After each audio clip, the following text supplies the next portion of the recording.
So hi guys, pasensya na kung ngayon lang nakapag-upload at pasensya na kung matagal-tagal talaga ako di nagpakita at nag-upload ng mga videos. Salamat pala subscribers ko. Nako, malaking pasasalamat na para sa isang baguhang YouTuber na kagaya ko.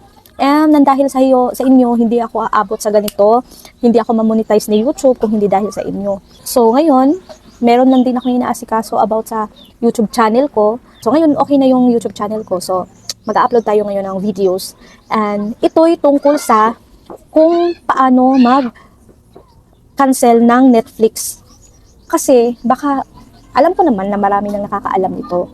Yung sa akin lang is sa mga hindi lang nakakaalam. Kasi isa ako sa mga hindi nakakaalam kung paano talaga mag-cancel ng subscription sa Netflix. Kasi pumunta ako dun sa Play Store.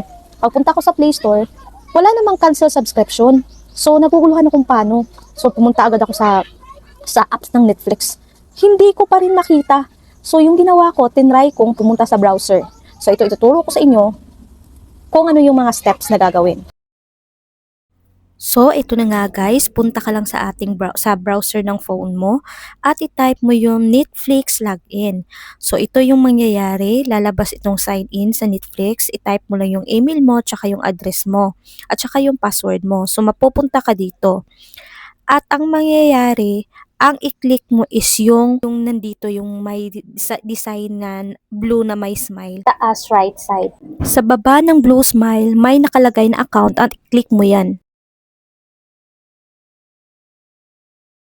Then, ganito na. So, nakikita nyo na yung account membership details nyo. So, sa itaas dyan, scroll nyo lang sa pataas, nakikita nyo yung overview, membership, security, devices, and profiles. So, yung i-click nyo ay yung membership. Scroll nyo lang pababa para makita nyo kung saan makikita yung cancel membership. So, ito na nga, nakita nyo na may cancel membership. So, i-click nyo yung cancel membership syempre. So, try ko. Kinancel ko yung akin. So, andito na. Ito na yung resulta. Finish cancellation. At, ito na. So, lagay ka kung ano yung reasons mo kung bakit mo kinancel. Yung nilagay ko is other. So, ganito na yung nangyari. So, ito din pala guys na if ever na nag-cancel ka na hindi pa natapos yung date na dapat is ma-end ka. Or for example, January 25 ka pa mag-end. Tapos kinancel mo mga January 15 ba or January 20 ba, hindi agad mag-end yung subscription mo. Patuloy pa rin yun. Patuloy pa rin yung subscription mo hanggang sa date kung kailan ka mag-end.